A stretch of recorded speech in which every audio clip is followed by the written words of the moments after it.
that. Wanna spit on the mic and do it just like that. Do a beat that I'm speaking, the way that's unique to the beats in the street with a miracle of heat. When I'm flipping and singing and spitting the venom and giving the sound that ain't nobody bringing. I'm ripping the mic when I'm up in the zone. I'm about to go beast mode. Hey guys, let's talk about area. So we'll start with, I know this is titled Area of Triangles, but let's start with what we know of area. So area of rectangles, let's say. What do we know about a rectangle or a square? Well, we know that it has 4 sides, right? Here's 1, 2, 3, 4. We know that it has 4 corners made by 4 angles, right? And to be a rectangle or a square, these angles have to be what kind of angles? Bingo, they have to be right angles. So as you can see, if it's right, like these all 4 are, that means it's a 90-degree angle, or it is perpendicular. So it has a line that is straight this direction and would go forever this way, and one going in what you might consider an opposite but a perpendicular direction that will meet it at a perfect L. So you can see this right angle makes a perfect L, right? If it was closed off, we would call that acute. Right? If it looked like that, it would be acute. So I'll use a red and I'll draw, that's an acute angle, right? And then if it was bigger, like that, right, from this line, we would call that obtuse. Okay, so to find area, there's a formula based on the concept of using a right angle and creating a box or an array. And we use multiplication because multiplication creates equal rows or groups. Okay, so let's say that this rectangle was measured and this side was 3 inches.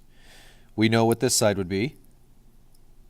Yep, it would also be 3 inches. I'm not going to write that though. And if the top is 5 inches, what would this side be? That is correct. It would also be 5 inches because opposites of perpendicular or right angles will always be the same size. So this one gets cut off at this exact point and this exact point, and since these lines are perpendicular going straight down, that means where they meet another horizontal line that they're perpendicular to will have the same distance or length of that one. Same thing with opposites. This only works with right angles, right? Or with perpendicular or parallel sides. So if we were to draw this out, the perpendicular, I mean, obviously my lines aren't perfect. Please forgive me, but I'm just a human. But what I did is I created 5 1-inch units. Right, that's 1 inch, 1 inch, 1 inch, 1 inch. That's 5 inches across, and then 1-inch units going this way. So I have 3 units, 3 1-inch units going across and 5 going up and down, and that creates this square unit montage. And so what I could do theoretically is mathematically the formula for area is length times width, right? So length times width, and that would be we'll say that the 5 can be my length and my width will be 3, and that's going to give me 15 units squared because it literally creates square units. And this is what area is and does. It's how many square 1-by-1 units are inside the borders inside of a figure. So I would say 5, and I'm just going to say inches, and then squared can be written like this. So this would be the area of this figure. Now, what about triangles? What do triangles do? How are they affected by this? So try with me real quick. This blue line, what I did was it's supposed to connect to this corner, but let's imagine it does. It goes straight down to this corner, here to here. That creates a triangle, and specifically a right triangle because there is a right angle, which is very important for the area of triangles. It even has this triangle over here. So just looking at it, what did it do? What does the triangle do to the rectangle? Yeah, it cuts it in half. Okay, so it cut the rectangle in half. So let's picture, we knew it was 15, right? 15 was the rectangle, 15 inches squared. So a triangle, right, using the same length, we'll call it a base. And this same width, we'll call it a height. Okay, so a base and a height because it's connected by this 90-degree angle, right? And then it was 15 for the rectangle. We just take that and divide it by 2.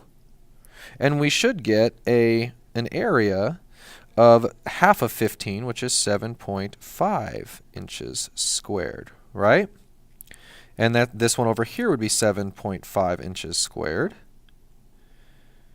And that would create our 15-inch square rectangle by putting these two triangles together. So how does the area of a rectangle affect the area of a triangle? And so that's what I want to show right now. The area of a rectangle is length times width, right? And that works because there is a 90-degree angle. But when you look at something like this triangle, none of these angles are right angles. You know, this one might be if you turned it, but I'm telling you it's not. So we'll say that this does not have a right angle, and therefore we can't just do length times width, pick two of these sides and multiply them. It doesn't work. What we need to do is create a height, because the area of a triangle, this is something to write down, okay, the area of a triangle's formula is base times height divided by 2. You might also see it as 1/2 base times height, right? Times a half is the same as divided by 2. Bottom line is you have to create that right angle. You must have a right angle.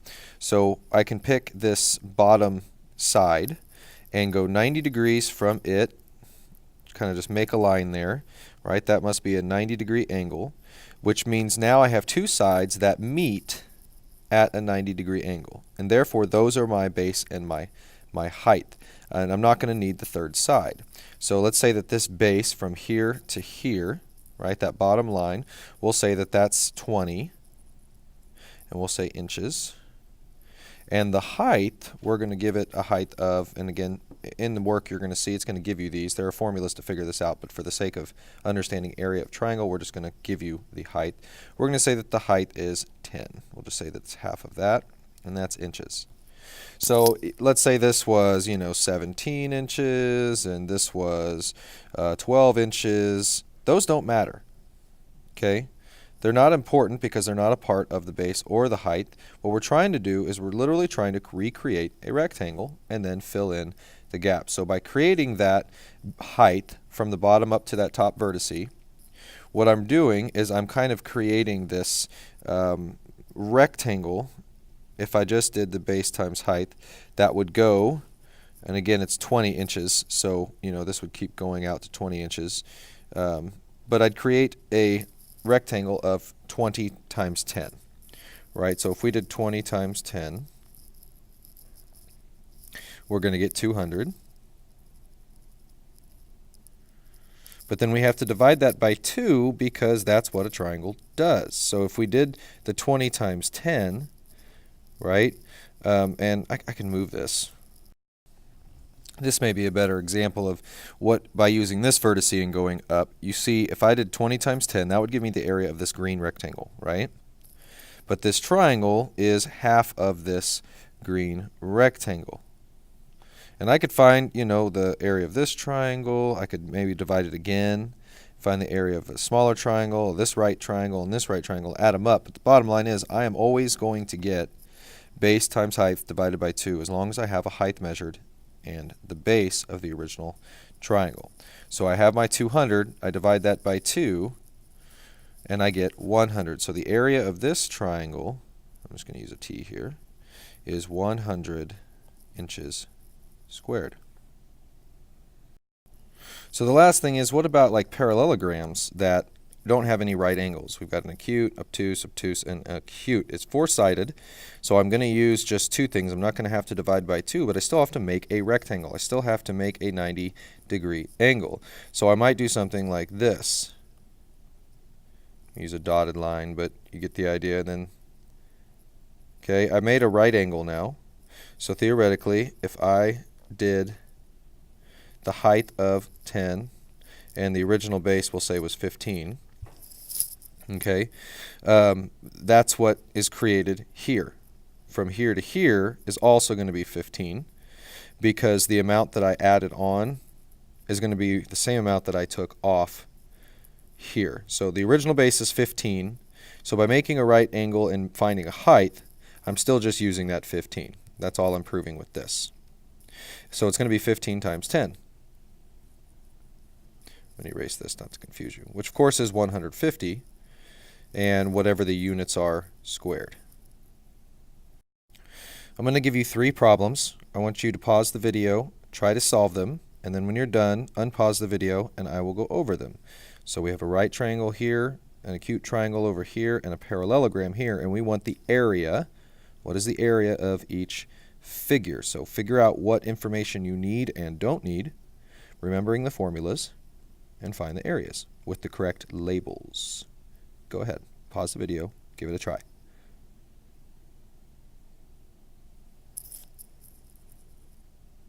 All right, so let's look at number 1. Number 1 is a right triangle, and since a triangle's formula is base times height divided by 2, right, we're going to do 7 times 4. This would be my base, this would be my height. It's the sides attached to the 90-degree angle, so I don't need this 9. It's unimportant. So we have 28 divided by 2, which is going to be 14, and my label is meters squared. How'd you do? Okay, looking at number 2, we don't have a right angle, so they created the height with this dotted line, which of course would create a rectangle, right, of 6 by 3, and that would have to continue out, but 6 times 3 is going to be 18, and then divided by 2, right, so 6 times 3 is 18. And again, I don't need this. This isn't part of my height. It's not attached to the right angle. I need the 6 and the 3. And then divide that by 2, and I get 9 inches squared. Lastly, we have the parallelogram. Again, it doesn't have any right angles, so we had to create a height with a right angle. And then since it's 4-sided, we're just going to do the base times the height, and we have to use the sides attached to the right angle or adjacent to each other with the right angle. So we don't need the 4. So we're just doing 5 times 2 here, which is 10 feet squared. So that's it. I hope you enjoyed the video and got something out of it. That should take you through the first 4 or 5 lessons on Module 5 for Grade 6. And if you have any other questions, feel free to email me. And don't forget to like and subscribe. Adios.